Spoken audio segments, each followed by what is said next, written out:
ಆಗಿರ್ತಾರೆ. ಅವರು ಹೊನ್ನೂರು ಸಾಬ್, ದೇವಿಕಾ, ರಂಜಿತಾ, ಅಲಿಂ ಸಾಬ್, ಶರತ್ ಕುಮಾರ್ ಇವರು ಒಂದು ವಿಶೇಷ ಚೇತನ ಮಕ್ಕಳು ಈ ಶಾಲೆಯಲ್ಲಿ ದಾಖಲಾತಿಗೊಂಡಿರ್ತಾರೆ.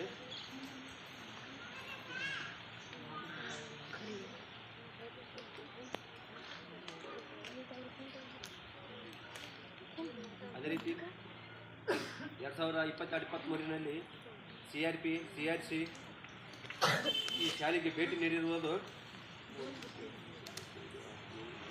9 ಸಾರಿ CRPಗಳು ವಿಸಿಟ್ ಮಾಡಿರ್ತಾರೆ.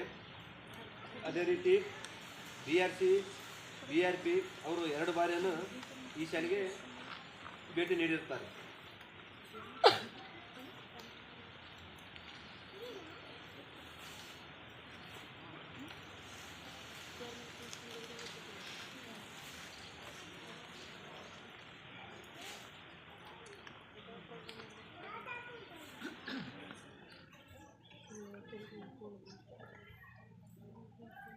ಒಂದು 2022-23ನ ಸಾಲಿನಲ್ಲಿ ವಿದ್ಯಾರ್ಥಿಗಳ ಹಾಜರಾತಿ ಸರಾಸರಿ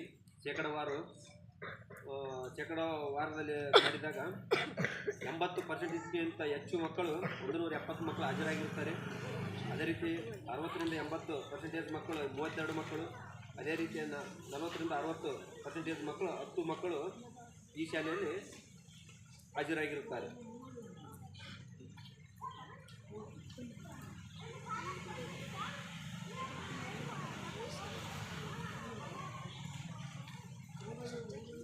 ಅದೇ ರೀತಿ ಈ ಶಾಲೆಯಲ್ಲಿ ಮಕ್ಕಳ ಒಂದು ಕುಂದುಕೊರತೆ ಕೇಳಿದಾಗ ಸಂಗೀತ ತಂದೆ ಮರಿಯಪ್ಪ, ನಮ್ಮ ಶಾಲೆಯಲ್ಲಿ ಕೊಠಡಿಗಳ ಕೊರತೆ ಇದೆ ಅಂತ ಒಂದು ಮಗು ನಮಗೆ ತಿಳಿಸಿರುತ್ತಾರೆ. ಅದೇ ರೀತಿ ಕೀರ್ತಿ ತಂದೆ ದೇವಣ್ಣ 8ನೇ ತರಗತಿ, ನಮ್ಮ ಶಾಲೆಯಲ್ಲಿ ಕಂಪ್ಯೂಟರ್ ಇಲ್ಲ ಅಂತ ತಿಳಿಸಿರುತ್ತಾರೆ.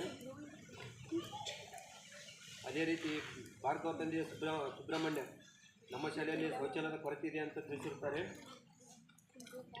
ಅದೇ ರೀತಿ ವಿಜಯಕುಮಾರ್ ಬೀರಪ್ಪ 8ನೇ ತರಗತಿ, ನಮ್ಮ ಶಾಲೆಯಲ್ಲಿ ರಂಗಮಂದಿರ ಕೊರತೆ ಇರುತ್ತದೆ ಅಂತ ತಿಳಿಸಿರುತ್ತಾರೆ. ಅದೇ ರೀತಿ ಹನುಮೇಶ ತಂದೆ ನಾಗರಾಜ್, ನಮ್ಮ ಶಾಲೆ ಮೈದಾನ ಚಿಕ್ಕದಿರುವುದರಿಂದ ಆಟ ಆಡಲು ತೊಂದರೆ ಆಗುತ್ತದೆ ಎಂದು ತಿಳಿಸಿರುತ್ತಾರೆ.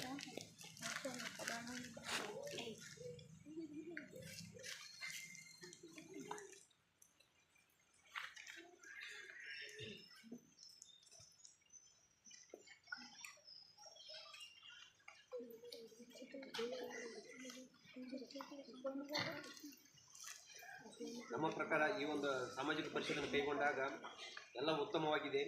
ಈ ಶಾಲೆಯಲ್ಲಿ ಒಂದು ಕೊಠಡಿಗಳ ಕೊರತೆ ಮತ್ತು ಶೌಚಾಲಯದ ಕೊರತೆ ನಮಗೆ ಕಂಡು ಬರ್ತದೆ. ಆಮೇಲೆ ಮತ್ತು ಮೈದಾನದ ಒಂದು ಕೊರತೆ ಮತ್ತು ಕಂಪ್ಯೂಟರ್ ಕೊರತೆ ಅಂತ ಕಂಡು ಬರ್ತದೆ. ನಮಗೆ ಕಂಡು ಬಂದಿದ್ದಂತ ಇಷ್ಟು. ಮತ್ತು ನಿಮಗಾಗಿ ಏನಾರ ಕೊರತೆ ಇದ್ರೆ ತಿಳಿಸ್ಬೋದು. ಈಗ ನಾವು ಮಾಡಿದ್ದು ಸರಿ ಇದೆಯಾ ಮಕ್ಕಳೇ? ಹಾಂ, ನಿಮ್ಮ ಶಿಕ್ಷಕರ ಕೊರತೆ ಇದೆಯಾ, ರೂಮಿನ ಕೊರತೆ ಇದೆ?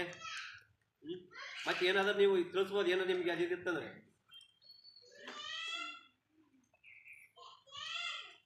ಊಟ ಚೆನ್ನಾಗಿ ಕೊಡ್ತಾರಾ?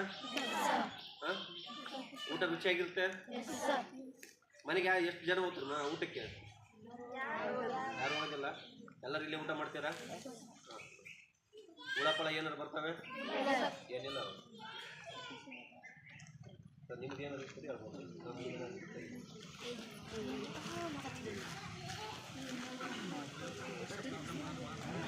ಎಲ್ಲರೂ ಬಂತಂದ್ರೆ ಅವ್ರು ಮಾಡ್ತಾರೆ, ಎಲ್ಲರೂ ಬಂತಂದ್ರೆ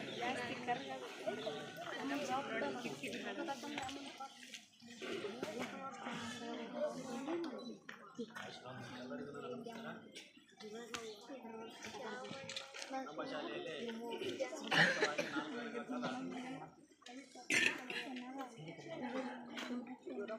ಅಧ್ಯಯನ ಮಾಡಿ ನಮ್ಮಲ್ಲಿರ್ತಕ್ಕಂಥ ಗುಣಾತ್ಮಕ ಮತ್ತು ಋಣಾತ್ಮಕ ಅಂಶಗಳ ಬಗ್ಗೆ ಪಟ್ಟಿಯನ್ನು ಮಾಡಿ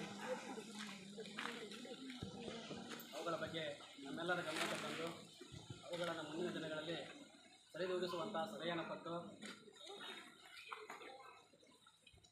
ಅದರ ಜೊತೆ ಅದರಂತೆ ಪಾಲಕರ ಮನೆ ಭೇಟಿ ನೀಡಿ ಪಾಲಕರಲ್ಲಿ ಅಭಿಪ್ರಾಯಗಳನ್ನು ತಿಳ್ಕೊಂಡು